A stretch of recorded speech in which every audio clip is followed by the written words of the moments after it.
दोस्तों, आईएएस का सफर तब आसान हो जाता है जब उसमें राह दिखाने वाला कोई गुरु द्रोणाचार्य जी मिल जाए। आज की ये वीडियो हर उस एस्पिरेंट के लिए खास है जो आईएएस अफसर बनने का ख्वाब देख रहा है। हर उस आईएएस अफसर के लिए खास है जो अपने अधिकृत क्षेत्र में एक बदलाव लाना चाहता है जो कि सबके लिए एक उदाहरण बन सके।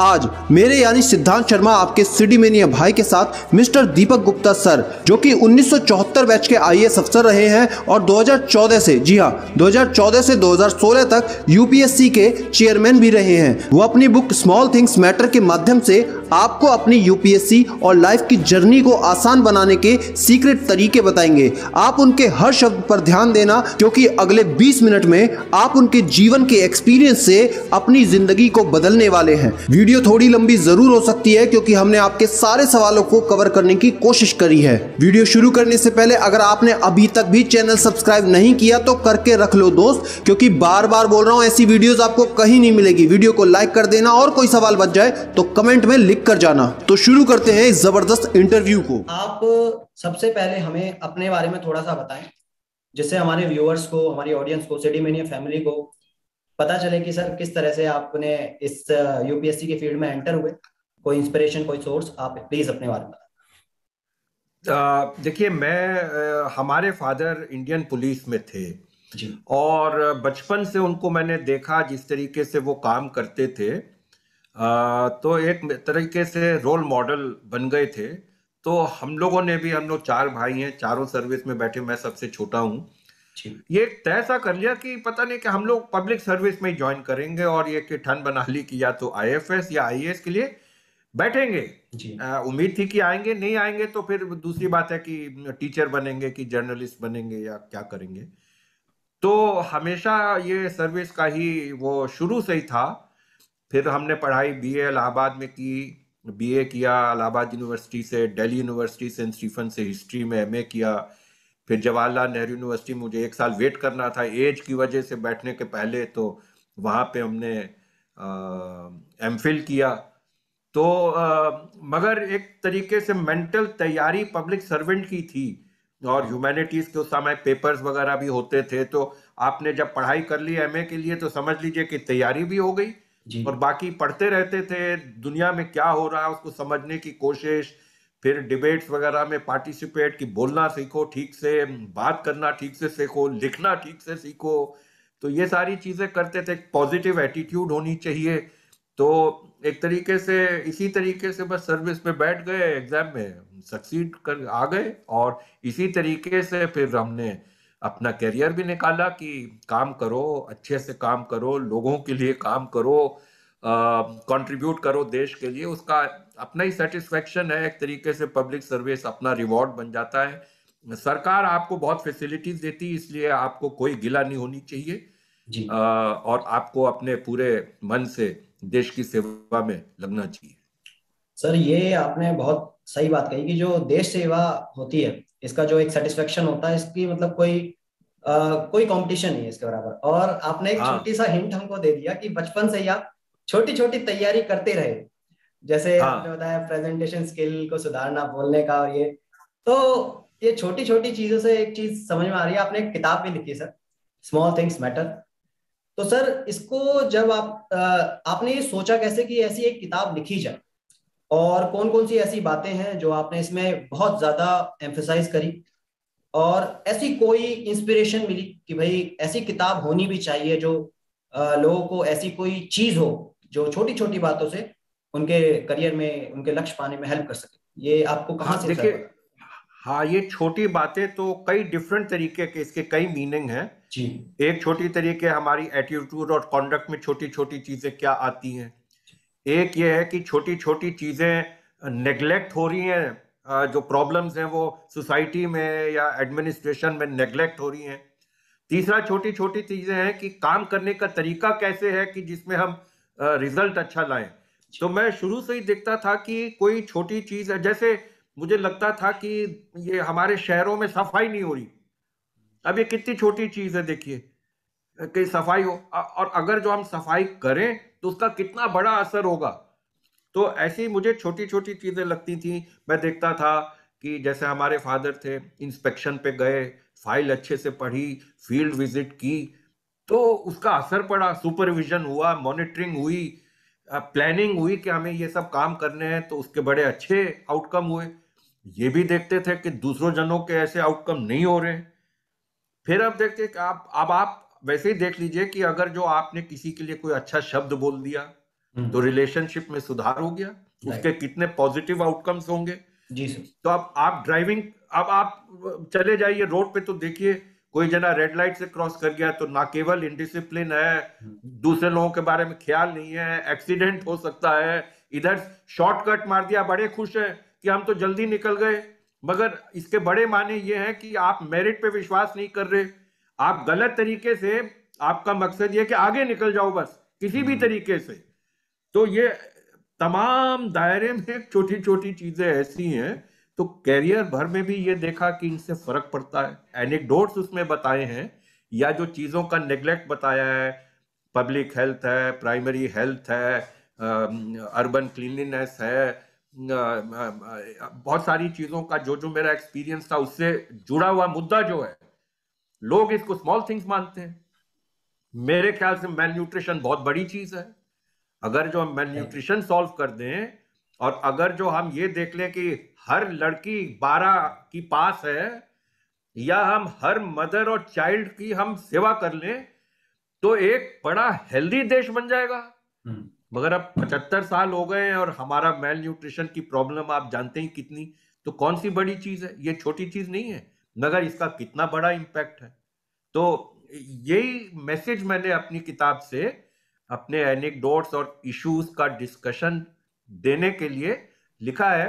अब जो पढ़े, जो जैसा समझे, जैसा सीखे। सर एक छोटा सा प्रश्न मेरे दिमाग में रहता है कि जब हम जैसे आईएएस ऑफिसर्स के बारे में सुनते हैं, तो जब वो काम करते हैं स्टार्टिंग में या उनके ओवरऑल एक्सपीरियंस में, तो ज्यादातर जो हार्डशिप्स है, चुनौतियां कौन कौन सी आपके हिसाब से सर अर्ली स्टेजेस में आती हैं या उनके दौरान आती हैं, वो थोड़ा सा ब्रीफ में बता दें सर। नहीं, चुनौतियां तो देखिए, जो जब आईएएस सर्विस आप ज्वाइन करते हैं, सबसे बड़ी चुनौती तो ये है कि एकदम से आप लीडरशिप पोजीशन में आप आ जाते हैं। अभी आप स्टूडेंट रहे हैं, एग्जाम दिया है, ट्रेनिंग हुई, उसके बाद आप सब डिविजनल मैजिस्ट्रेट बन गए। सभी लोग सब डिविजनल मैजिस्ट्रेट बनते हैं। तो सब डिवीजन के एक तरीके से पूरी रिस्पॉन्सिबिलिटी आपकी और आप लीडर हैं। तो वो सबसे एक चैलेंजिंग इन्वायरमेंट है। और इंसान यूज नहीं होता है कि मैं ही रिस्पॉन्सिबल हूं, कोई घटना हो जाए, कोई काम ऐसी चीजें हो जाए तो उसकी रिस्पॉन्सिबिलिटी, जिम्मेवारी सारी आपकी होती है। तो सबसे बड़ा चुनौती तो ये है।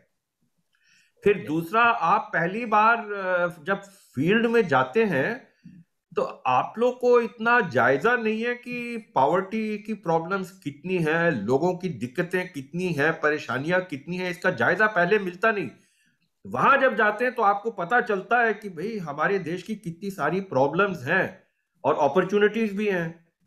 तो एक वो ये मन कैसे होता है कि कैसे इसको करेंगे, क्या करें, कैसे ठीक करें, तो एक तरीके से चैलेंज हो जाता है। फिर तीसरा तो वो चैलेंज है, सिस्टम जो है वो मतलब अलाउ नहीं कर रहा ठीक काम करने का। बहुत सारी परेशानियां सिस्टम की हैं, तो वो एक चैलेंज बन जाता है। और फिर जो आमतौर पे आप जानते हैं कि जो कोई पॉलिटिशियंस हैं या जो गलत काम करना चाहता है, जी सर, उनको तो कैसे अगला निपटा जाए। अगला सवाल सर यही है कि आप मतलब बतौर एज एन आईएएस ऑफिसर जब आप वर्क कर रहे थे, तो सुनने में तो काफी सारी आती हैं कि भाई ऐसा होता है वैसा होता है। आप पर्सनली हमें बताएं कि आपने ऐसा कुछ फील किया हो, कोई पॉलिटिकल प्रेशर या कहीं से कोई दबाव आया हो, कोई ट्रांसफर या ऐसा कुछ हुआ था, अगर आप शेयर कर सकें। नहीं, ऐसा कोई नहीं प्रेशर तो आया था। मतलब हमारे डिफरेंसेस ऑफ ओपिनियन होते थे। कई जगह ऐसी हैं कि पॉलिटिशियन और हमारे रिलेशन बहुत अच्छे थे, किसी ने कोई ऐसा प्रेशर नहीं दिया, बल्कि संग संग काम किया। कुछ लोगों ने प्रेशर देने की कोशिश की कि ए का तबादला करो, बी को गन लाइसेंस दो, या इसको ये करो, उसको ये करो। तो हम तो तैयार नहीं थे उसको करने के लिए। देखिए, जो आमतौर पे ठीक चीज है वो आप करिए, मगर जो गलत हो जाएगी तो उसको नहीं करना है। और नहीं करना, अगर जो हमारी रेपुटेशन है कि हम एक इम्पार्शियल ऑनेस्ट ऑफिसर हैं जो कि सिंसियरली काम कर रहे हैं, उसको परेशान करना इतना आसान नहीं है लोगों को। ये तो सही और बात। तो इसलिए ज्यादा उसको लोग तंग भी नहीं करते हैं। तो हमें इसीलिए रेपुटेशन ऐसी थी कि ये ज्यादा सुनते वुनते हैं नहीं, अपना काम अच्छे से कर रहे हैं, तो इसलिए मुझे ज्यादा प्रेशर नहीं मिला। मगर हमें ऑलवेज, देखिए अपने कबर्ड में, इंग्लिश की कहावत है, no skeletons in your cupboard. अगर जो आपने कोई गलत काम किया है तो फिर आप मना नहीं कर सकते, ये आप समझ लीजिए, आप हमेशा के लिए अब कॉम्प्रोमाइज हो गए। और दूसरी बात है कि हमें ट्रांसफर के लिए तैयार रहना चाहिए।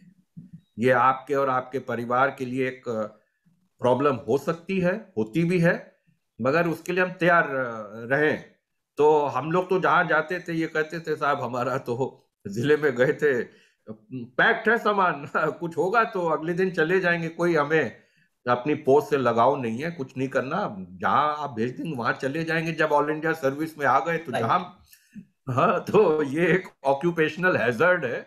नहीं, ये बहुत सही कहा आपने सर। जैसा हम स्टार्टिंग से बिहेव करते हैं अपनी हाँ, सर्विसेज में, या जिस तरह से हम बिल्कुल। अपना एक सेट करते हैं, कैरेक्टर सेट करते हैं, हाँ, तो लोगों की नजरों में हाँ, भी जाता है और हर एक बंदा हाँ। उसको और ऑब्जर्व करता देखिए, मैं आपको एक कहानी है। बताऊं छोटी सी। जब हम जिले में थे, दूसरे जिले में, तो हम लोग घर बनाते थे।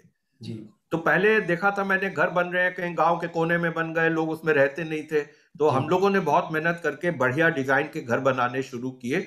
तो एक लोगों में इतना फेथ आया कि एक दिन एक 40 जने पहुंच गए, वो शेड्यूल कास्ट के थे, और आके उन्होंने बोला कि साहब, जहां हम रहते हैं हमारा घर तोड़ दीजिए, वहीं घर बनाइए। मैंने कहा, आपका घर तोड़ दें? आप हमारे ऊपर इतना विश्वास कर रहे हैं कि आपका घर तोड़ दें और दूसरा बनाएं? तो उन्होंने कहा, हाँ, विश्वास है कि आप बनाएंगे। तो ठीक है, फिर हम लोगों ने तोड़ दिया, वहीं घर बना दिया, 3 महीने के अंदर बना दिया। उसके बाद से वैसे ही घर आते थे, वैसे ही लोगों के बनाते थे, और किसी के बनाते ही नहीं थे। मतलब एक विश्वास ये विश्वास कैसे पैदा हुआ, ये क्रेडिबिलिटी कैसे बनी? और मैं समझता हूं कि ये क्रेडिबिलिटी बन गई तो आप अपनी लड़ाई जीत गए। सर, जैसा आपने जब बुक को लिखा है स्मॉल थिंग्स मैटर, तो ऐसी कोई आपके करियर में ऐसी कौन सी स्मॉल थिंग्स आपने करी जो आपने इस बुक में भी मेंशन की हो, जिसने आपको अच्छा, मतलब वैसे एक तो प्रभाव डाला बहुत ज्यादा? वैसे तो देखिए, इस किताब के पीछे, जैसा मैंने बताया, फिलॉसफी पूरी ये है कि छोटी छोटी चीजों करोगे तो हर चीज जो आप करेंगे उसमें आउटकम बेटर होगा। राइट। कोई एक बात की नहीं है, हर चीज में आपका आउटकम और अचीवमेंट बेटर होगा। मगर मैं आपको 2-3 एग्जांपल्स दे देता हूं। जी। हम जब डिस्ट्रिक्ट में, रोहतास डिस्ट्रिक्ट में गए कलेक्टर हम्म, होके सेकंड टाइम 1986 में, तो वो डिस्ट्रिक्ट लास्ट था स्टेट में, 39। जी जी और उसके अगले साल रूरल डेवलपमेंट प्रोग्राम में, जी। एक साल के बाद, उसके बाद जब हुआ तो हम फर्स्ट आ गए। अरे तो वाह। ये लास्ट से फर्स्ट कैसे हुआ, हम्म। ये जर्नी मैंने डिस्क्राइब की है, उसमें कई छोटी छोटी क्या क्या चीजें हमने की, जी तो इसका बड़ा फर्क पड़ा। वो सबसे क्रिमिनल डिस्ट्रिक्ट था, हम लोगों ने सारे लोगों के आइदर अरेस्टेड और डेड, एक पूरा हम्म। सफाया हो गया। कैसे हुआ? पुलिस की बात है, कैसे हुआ ये? फिर हम जब हेल्थ मिनिस्ट्री में आए, जॉइंट सेक्रेटरी थे, तो ट्यूबरकुलोसिस का काम मुझे मिला। तो पढ़ा, बड़ा दुख हुआ कि साहब, वो WHO कह रहा है कि इंडिया का ट्यूबरकुलोसिस प्रोग्राम तो बहुत हॉरिबल है। तो उस जी जी वक्त नया एक प्रोग्राम शुरू हुआ था, तो उसको बड़े लगन से हम लोगों ने, एक टीम बढ़िया थी हमारी, टेक्निकल भी और नॉन टेक्निकल भी बढ़िया टीम थी, बहुत मेहनत से काम किया। और 5 साल बाद WHO ने बोला कि इंडिया से टीबी की जो स्टोरी निकली वो कितनी इंस्पिरेशनल है। हम लोगों ने पूरा एक कम्युनिटाइजेशन कर दिया था, सारे हॉस्पिटल, सारे हेल्थ इश्यूज को हर डिपार्टमेंट के ज्वाइन कर लिया था। तो एक बहुत बड़ा फर्क पड़ गया था टीबी प्रोग्राम में देश में, उसका बहुत बड़ा इम्पैक्ट था। और फिर तीसरा, जब हम MNRE में थे, सोलर मिशन हम लोगों ने चालू किया। 18 रुपए उस वक्त यूनिट प्राइस थी, कैसे करें, किसी को कोई जानकारी नहीं थी। राइट। तो हम लोगों ने सोलर मिशन डिजाइन किया, ऐसा डिजाइन और कोई जना ठीक से उसको पढ़े तो उसमें कई सारी छोटी छोटी चीजें ऐसी हैं जो कि अलाउ किया कि किसी को कोई रिस्क ना हो और लोग हम्म। आए। और एक्सपीरियंस करके, तो एक सॉलिड फाउंडेशन बन गया एक तरीके से। वो शो करता है कि आपको जो पॉलिसी बनानी है उसको सारी चीजों को देख के बनानी है कि कोई प्रॉब्लम ना हो जाए। जैसे अभी ये फार्म लॉज रिपील हो गए, इसमें बहुत अच्छी चीजें भी थी, जी बहुत अच्छी चीजें नहीं भी थी, मगर प्रोसेस ऐसा हो गया कि आपको वापस करना पड़ा, इतना एजिटेशन हो गया। तो ये छोटी छोटी चीजों से बहुत बड़े इम्पैक्ट बन भी सकते हैं और नहीं भी बन सकते हैं। सर, आप हमारे चैनल के जो व्यूअर्स हैं, स्पेशली हमारी जो सिटीमेनिया फैमिली ऑडियंस है, उनके लिए कोई ऐसा संदेश देंगे कि जो छोटी छोटी चीजों का वो ख्याल रखकर आगे बढ़े अपने करियर के लिए? कौन सी ऐसी छोटी छोटी चीजें हैं जो उनको बहुत ध्यान में देखिए रखनी चाहिए? हाँ, देखिए ये सारी, एक तो पर्सनल कॉन्डक्ट है, एक काम करने का तरीका है, एक सोच है, जी ये सारी चीजें इंपॉर्टेंट हैं। अब जैसे आप यूपीएससी के सिविल सर्विस के एग्जाम्स के लिए, तो ये 3 महीने में तैयारी नहीं हो जाएगी। ये आपको, जब आपने डिसाइड कर लिया, आप बीए में बैठ रहे हैं, आप आपकी अभी 17 साल 18 साल उम्र है, आपने डिसाइड कर लिया, तो उस तरीके से आप पढ़ना लिखना सीखिए, दुनिया में क्या हो रहा है उसके बारे में सीखिए, ये सारी चीजें को आप पढ़िए, उसके बारे में धीरे धीरे पढ़ते चले जाइए, तो आपको ये फायदा होगा। दूसरा है कॉन्डक्ट में, आपको ये, you should think I should do the right thing.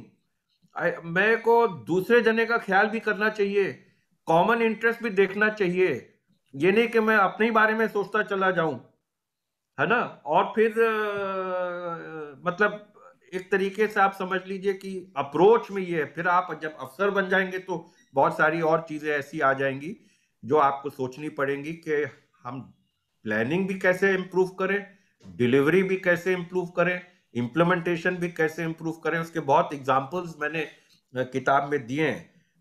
जैसे, और फिर एटीट्यूड कैसी होनी चाहिए, हमें परसिवियर करना चाहिए, हमें हार्ड वर्क करना चाहिए, जी हमें एक पॉजिटिव स्पिरिट होनी चाहिए। तो कई सारी चीजें हैं इसमें जो कि आप ला सकते हैं। वो सभी को स्मॉल थिंग्स बना दिया है। सर, आप यूपीएससी के चेयरमैन भी रहे 2014 से 2016 तक।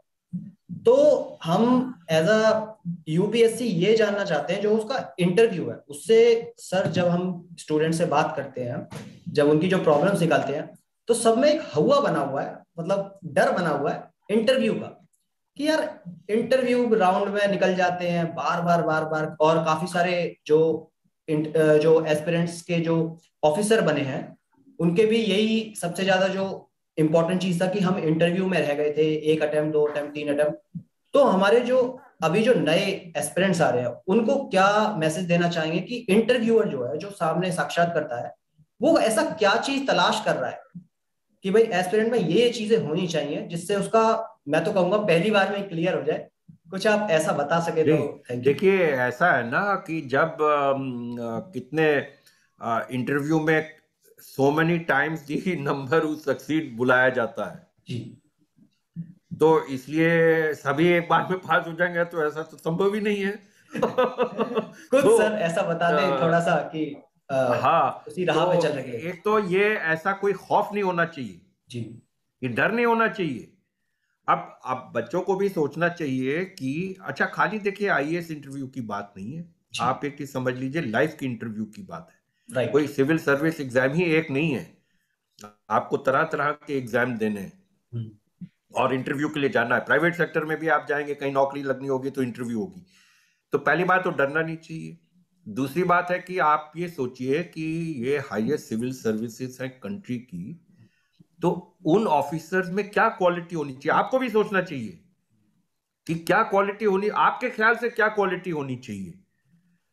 तो वही चीज देख रहा है यूपीएससी भी, उनके जो प्रोस्पेक्टस होता है उसमें भी वो लिखते हैं कि देखिए ये नॉलेज का एग्जामिनेशन नहीं है, तो ये पर्सनैलिटी का एग्जामिनेशन है, जितना उस वक्त संभव हो सकता है उसमें। तो आपको मैंने सबसे बड़ी चीज तो मैंने कहा कि, और वो एग्जाम की तैयारी के लिए भी, लाइफ की तैयारी के लिए मैं कह रहा हूं कि आपको अवेयर होना चाहिए दुनिया में क्या हो रहा है, देश में क्या हो रहा है, थोड़ी समझने की कोशिश करनी चाहिए और उन चीजों के बारे में बातें करनी चाहिए, ताकि आप एक किसी भी प्रश्न का जवाब देके आर्ग्यू कर सकते हो। जो भी आपकी व्यू हो उसको आप आर्ग्यू करिए, किस तरीके से आप आर्ग्यू करते हैं। तो ये एक इंपॉर्टेंट चीज है, लोग देखेंगे किसी भी उसमें, आप देखोगे कि अच्छा फिर ये किस तरीके से अपनी प्रेजेंस ऑफ माइंड है, किस सोबर तरीके से बता रहा है, इसमें कॉन्फिडेंस है कि नहीं, पॉजिटिव एटीट्यूड है कि नहीं, अपनी ही बात कहेगा क्या, दूसरे की भी सुनेगा, कुछ मैच्योरिटी है, कुछ बैलेंस है। ये मैं इसलिए कह रहा हूं कि ये खाली आईएएस एग्जाम की बात नहीं सोचनी चाहिए, ये आम तौर पे इंपॉर्टेंट चीजें हैं पर्सनैलिटी की। तो वही चीज हर एग्जाम में देखी जाएगी, जहां भी आपकी इंटरव्यू होगी वहां पर ये सब चीजें देखी जाएंगी। तो उस पर ध्यान रहना चाहिए। तभी मैंने पहले भी कहा था कि लोगों को आदत बनानी चाहिए कि इधर उधर की चीजें पढ़ें, उसके बारे में सोचें, समझें, आर्ग्यू करें, आपस में आर्ग्यू करें, और लिखना सीखें, अच्छा बोलना सीखें। ये सब चीजें आप जब अब कलेक्टर बन गए तो आपको लोगों से बातचीत करनी पड़ेगी ना, तो कैसे उन लोगों को से बात करेंगे, कैसे उनको समझाएंगे, ये चीजें इंपॉर्टेंट है ना। तो यही चीजें मेरे ख्याल से, जैसा मैंने कहा कि आप समझिए, डरना नहीं चाहिए, कॉन्फिडेंस होना चाहिए, और truth truth must come out, you must be true, you must ये नॉट। बहुत सही कहा सर आपने कि भाई अपनी पर्सनैलिटी में आपको दिखावा नहीं, जो आपके अंदर है वही आप रहेंगे तो आपके चांसेस बढ़ जाएंगे कि भाई उस इंटरव्यू राउंड को आसानी से क्लियर कर सके। तो सर एक और क्वेश्चन है मेरा अपने व्यूअर्स के लिए, मैं थोड़ा सा ज्यादा चिंतित रहता हूँ और उनके जो सवाल है मैंने एक बार आपके बारे में बता भी दिया था, तो कुछ सवाल मेरे पास आए थे। तो उसमें एक क्वेश्चन बहुत ज्यादा है कि जैसे हर साल कंपटीशन बहुत ज्यादा बढ़ रहा है और क्रेज भी बहुत ज्यादा हो रहा है कि भाई आईएएस आईपीएस आईएफएस ऑफिसर बनना है, राइट? तो क्यों बनना है? हाँ, तो सर ये जो है कि उनमें जो ये कंपटीशन इतना ज्यादा हो रहा है और एक अलग एक्सपेक्टेशन लेवल एक अलग लेवल का पहुंच गया है, तो इससे कैसे वो अपने आप को मतलब ऊपर निकले ताकि वो प्रिपरेशन पर ज्यादा ध्यान दे रादर देन कंपटीशन? तो कुछ ऐसे टिप्स बताएं आप सर। नहीं, देखिए ऐसा कोई टिप्स नहीं है, मैंने पहले ही बताया, पहले से ही तैयार करके इंसान को शुरू से ही तैयारी करनी चाहिए। और दूसरी बात है, ये क्रेज तो गलत बात है, क्रेज होने से कोई फायदा नहीं है। देखिए कंपटीशन है, इसमें खाली 180 लोग डिफरेंट डिफरेंट कैटेगरीज के सिलेक्ट होते हैं, और सर्विसेज हैं उसमें 400-500 लोग और होते हैं। 5 लाख लोग एक्चुअली एग्जाम में बैठते हैं। तो कंपटीशन तो रहेगा लाइफ में, लाइफ इज कंपटीशन, तो you have to try and improve yourself. अगर जो आप बार बार बैठेंगे और एग्जाम, सिविल सर्विस एग्जाम में ही आना यही आपका मकसद बन जाएगा, तो फिर ये तो ठीक नहीं है। बहुत सारी और अपॉर्चुनिटीज हैं लाइफ में, और उसके लिए भी आपको तैयार रहना चाहिए। There should be a plan B, right? Yes. So आप अपने आप को इससे मत करिए, एवरीबॉडी कैन नॉट बिकम, क्या किया जाए, इट इज नॉट पॉसिबल। आपकी मेहनत भी रहेगी, कुछ एलिमेंट ऑफ लक भी रहता है, वेदर रिटन पेपर हो, वेदर इंटरव्यू हो, always there is a little bit of luck in life, everywhere. तो सर ये बहुत आप ईमानदारी से अपनी आपने जितनी बताया। अच्छी तरीके से मेहनत कर सकते हैं ओवर टाइम वो करिए, मगर इसको एंड ऑफ द वर्ल्ड मत समझिए, and also have a plan B. और उसके प्लान बी के लिए भी साइमल्टेनियसली प्रिपेयर करिए।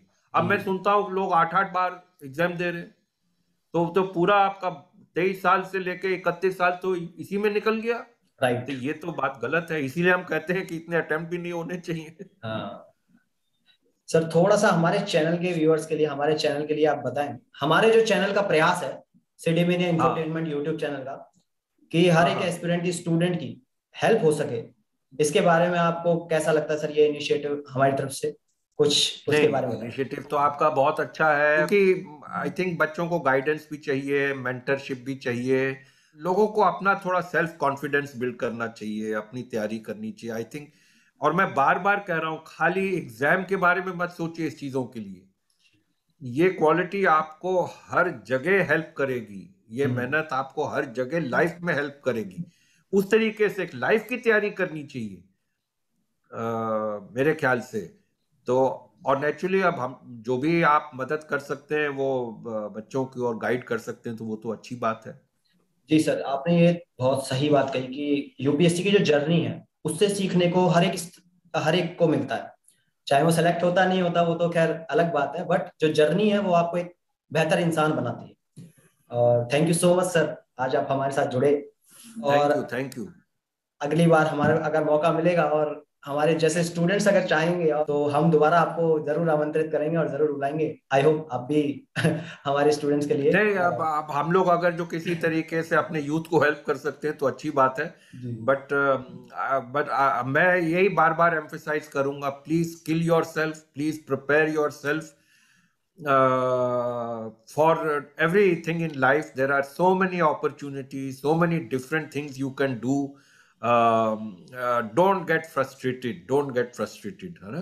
जी sir, thank you sir, thank you so much. दोस्तों, स्मॉल थिंग्स मैटर सर की बुक को खरीदने के लिए लिंक डिस्क्रिप्शन में दिया है, एक बार इसको जरूर चेकआउट करें और वीडियो को ज्यादा से ज्यादा शेयर करें। Be happy and stay motivated with सिडीमेनिया।